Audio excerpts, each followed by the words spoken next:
سلام الله عليكم ورحمة الله وبركاته. سوماليا مالك سواد جوجتان مركا تودي اسكو سو نقد وناغسن كدب geeridii xanuunka lahayd ee ku timiday aabihii aniga ii dhalay aabbahay Xuseen Maxamuud Jimcaale Cagweyn 29 November 2025 kaas oo ku geeriyooday magaalada Muqdisho. ilaahay waxaan uga baryayaa inuu ka waraabiyo jinnadii Firdawso meel adduunyada ka qayb badanna uu geeyo. 19 maalmood oo maanta laga joogo ka bacdigeed isku soo naqad wanaagsan inta anigu social media kama aan soo hadlin siyaasad iyo warkeedna waa aan dhigay. تعزيز عباي حسين محمود جمعالة عقوين يا آسكيسي أو كدعي مقالة مقدشو ودمبايستنا حالان هوري لوسو قبنقبيي ديغان كدردر أو هوستاقا ديغمالا حرداري قبالك مدو وعنالكا كاسي عن بقادي الدورا مانتي falanqayntii siyaasadda iyo howlahaynii horey noogu soco jiray laakiin marka ugu horreysa waxaan alla subxaanahu wa tacaala uga mahadcelinayaa in aabbahay si mug iyo miisaan leh sharaf iyo karaamo leh aan u soo aastay tacsidiisii iyo howlihii aan waajibka igu ahayna aan u soo gutay. marka labaadna waxaan u mahadcelinayaa dadkii Soomaaliyeed ee dunida dacalladeeda kala joogay ee taxsiida aabbahay ama koolka igala qayb qaatay ama yimiday oo aabbe wax ka soo aasay ama taxsiidii bilowgii ilaa dhammaadkiiba qofba doorkii uu ka geli kara ka galay. sidoo kaleetood dadkii hiilka iyo hooda igala qayb qaatay qof kasta oo cijji fooddeed haba yaraatee cijji fooddeed ka qayb qaatay aaskii iyo taxsidii iyo daaweyntii iyo safarkiisii xaradheere Muqdisho qof kasta oo ka qayb qaatay min bilow min dhammaad aad baan ugu mahadcelinayaa. waxaan leeyahay haddii ay xoog ahayd haddii ay xandha ahayd haddii ay hadal iyo walaalow kuma soo gaaro ee aabba allaha u naxariisto ahayd baa ajir iyo xasanaad aan la soo koobi karin ilaahay halkaasiyaan leeyahay. qof walba oo ka qayb qaatay kalama gaari karo oo hebel iyo heblaayo ma dhihi karo dadka oo aad u badnaay aawadeed. halkaa markii aan uga tago geeridii xanuunka lahayd ee ku timiday aabbihii aniga i dhalay inkasta oon adduun lagu arkayn axad ku waaraya ababshihii naftayda go'ay iyo aabbihii i dhalay waxaan leeyahay aabbahay Xuseen Maxamuud Cagweyn jinnadii Firdawso allaha ka waraabi. halkaa waxaan uga tegayaa waqtigii dheeraay oo aynu kala maqnayn iyo taxsiidii xanuunka lahayd ee igu timiday geeridii aabbahay jinnadii Firdawso allaha ka waraabiya iyo mahadnaqii dadkii igala qayb qaatay oo si mug iyo miisaan leh ugu mahadcelinayo. qofka bini'aadanka u mahadcelin alla subxaanahu wa tacaala uma mahadceliyo. qodobkaa markii aan ka dhammaado waxaan aadayaa howlahaygii ayaa sii gudagelayaa. waxaan rabaa inaan horta marka ugu horreysa qodob ka idhaahdo isbaaro heer caalami ah oo waayada dhawaayi la isku tuurtuuraayey oo la rabo sharafka magaca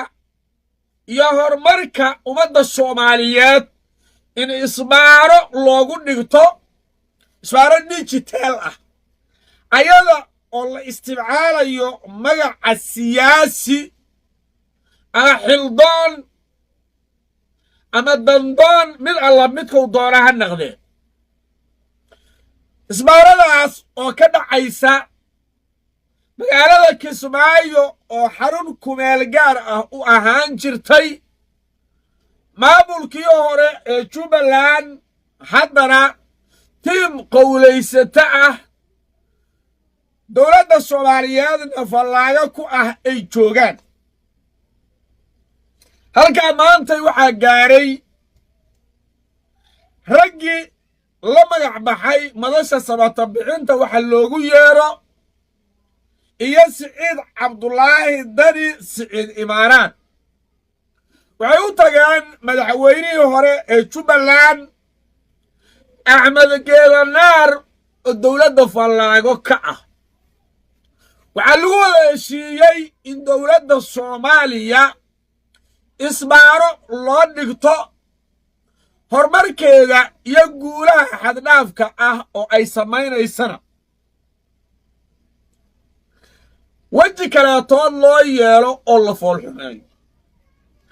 hase ahaatee hal nasiib darro ayaa ku dhacday nasiib darradaas oo ah fariin uga timiday beesha caalamka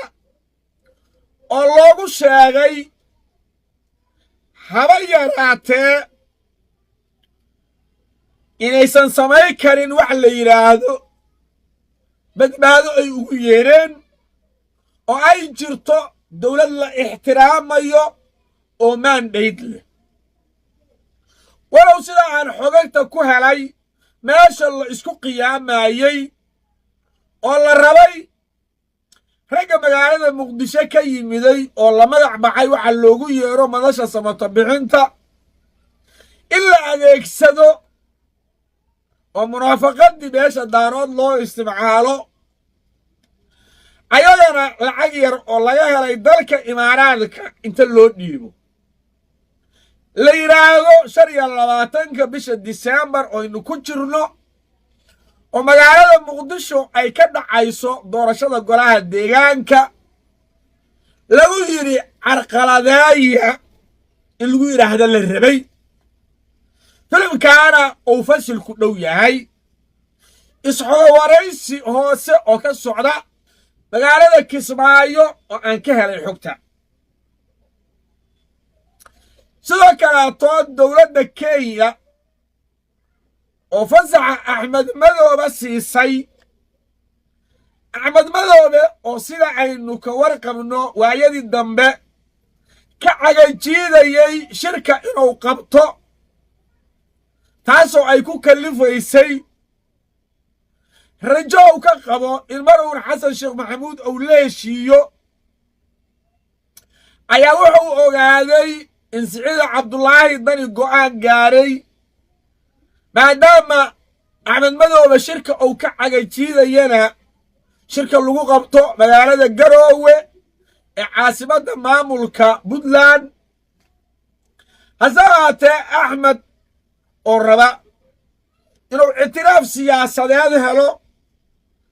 ayaa si degdeg ah dowladda dalka Kenya madaxweynaha iyo taliyaha sirdoonka ka codsaday inuu shirka magaalada Kismaayo ku qabto ayaguna sida la sheegay waxay dul dhigeen amar ah in aan laga hadli karin wax badbaado la yiraahdo hal la iska goodiyo hal la iska dagaalamo afka hal laga dagaalamo laakiin wax ficil la yiraahdo oo la samay karo aysan jirin wax Muqdisho loo diri karo dowlad la carqaaday karo intaba aysan jirin waa nasiib daro ku dhacday horta waxaan rabaa laakiin lacala hadiiba la isku raaco in madaxweyne Dr. Xasan Sheekh Maxamuud horumaradiisa iyo guulaha wax ku oolka ah oo uu gaarayo la carqaladeeyo maanta ma jiraa siyaasi soomaali ah oo awood u leh inuu magaalada muqdisho carqaladayn ka sameeyo dadkii oo miciyaha laga siibay aawadeed. bal adiguna qaybta hoose ee commentiga fikirkaaga nugula wadaag, muuqaalka sii sheergaray, ummadda soomaaliyeed kala gaarsii. beejkayga abwaan garaad nuur xuseen falow soo dhe channelkayga youtube ee hanmaal media subscribe dhac ku dhega malaalka furo si aad u noqoto daawadaha ugu horeeya. wasalaamu calaykum waraxmatullaahi wabarakaatu.